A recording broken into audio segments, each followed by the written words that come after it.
G'day and welcome to the Rant Corner. My name's Jake and today we're going to be having a look at the Nintendo Switch Up Game Enhancer by Collective Minds.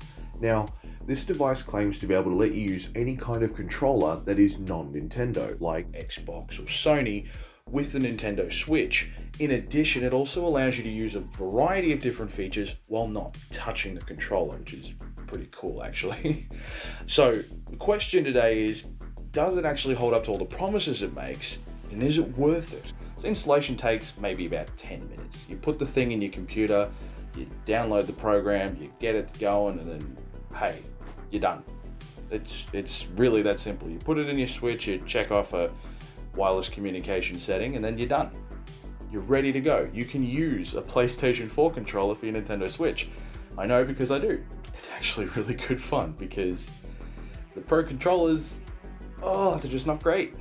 But the PlayStation 4 controller, well, it's a lot better. And it's also meant to be putting up with the rigors of gaming, unlike a lot of Nintendo controllers, which tend to fall over pretty quickly. But the main reason why you want to get something like this is to avoid the dreaded Joy-Con drift. If you're unfamiliar, the Joy-Cons that you get with the Switch, they kind of burn out real quick and you get stuck going left or going right or doing other types of inputs that you don't really want to do. This is what happens when the controller's parts wear down and no longer functions the way that it's supposed to. Total bummer. This, well, you don't have to worry about that because you can get a better controller than some Joy-Cons, but it is worth pointing out that those controllers aren't perfect. They too suffer from Joy-Con drift from time to time. I've been known to kill a couple Xbox controllers in my time. This is where the other half of this product comes into play. First thing to point out is it is smooth. You plug it in and it works. And it is rare sometimes to just plug something in and then just be like, Sometimes it just explodes and then you have to take it back and you have to have an awkward conversation with someone at the counter. Point is, it works. And there's like little to no latency between inputs and what you see on the screen. So as apart from setting up the update and then the wireless controller thing, there are certain button inputs that you need to be mindful of in order to make sure that the Switch Up activates the right modes in order to do the things. Now I tested this exclusively on Pokemon. Why? Because I want shiny Pokemon and I don't want to have to sit there for hundreds of hours breeding the damn things. I just want the program to do it for me. And that it do. I was pleasantly surprised with how effective this thing works. You press, for me, the share button and then you press circle and then you highlight a bunch of boxes in your PC and then just boom, it just starts hatching eggs for you. You can program it up to the right type of step limit to make sure it's going for the right amount of time and it hatches everything. It really does. It even breeds for you, which is super good. I don't have to spend like 12 hours of the day breeding, then hatching, and breeding, and then hatching. Instead, I can put this thing on for about 12 hours and it just does it for me. What's better than that is that you can release Pokemon without having to press a goddamn button. Beautiful. Beautiful. The one thing I hate about breeding Pokemon, I used to play competitive, so you breed a lot and it sucks. But one of the worst things is having to release all those mother lovers that you end up breeding, man. It sucks. Particularly with the setup that I have. So I put everything that I have into Pokemon Bank. I only have a Chandelure with Flame Body. The Nintendo Switch Up guide situation for Collective Minds, tutorials available here on YouTube. They run you through preferred setups, have Flame Body, make sure it works, so the timing and everything is just smooth, right? I make sure that I can get 960 eggs within 6 hours, and then I can hatch them, and then I can release all of them if none of them are shiny.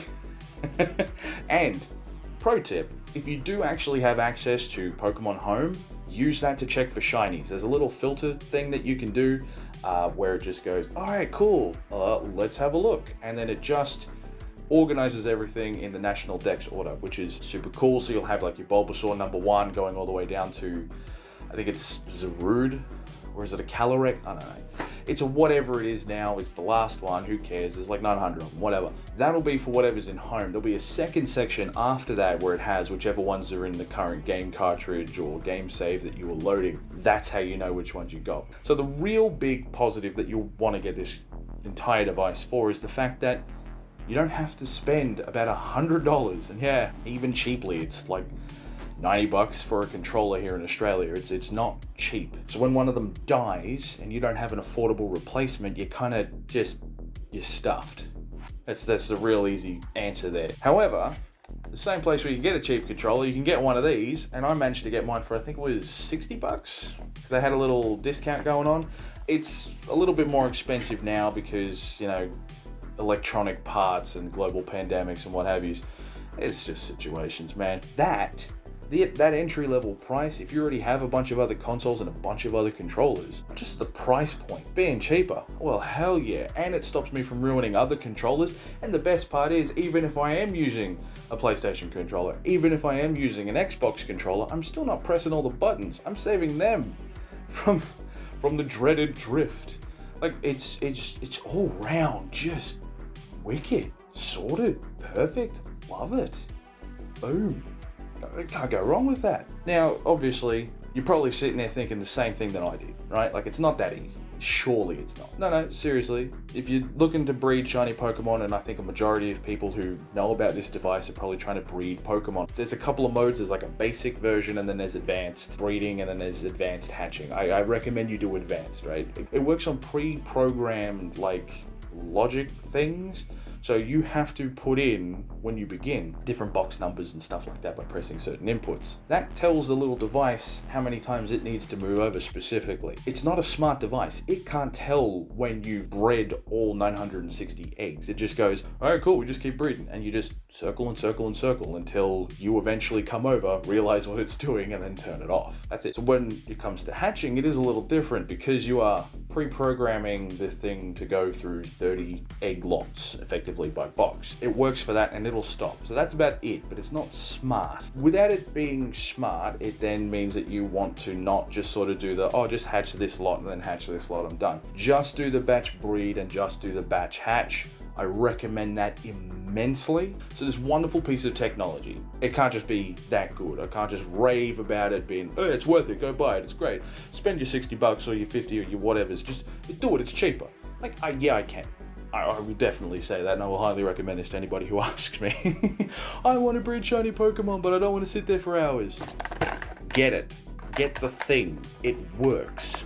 But obviously, there's got to be a downside, right? And yeah, actually, there is. I accidentally figured out how to break the damn thing. Alright, so the whole thing works because of very specific programs, right? It's like, if A equals this, do this, right? I'm not going to bore you with how programming actually works, right? Because I don't fully know it myself.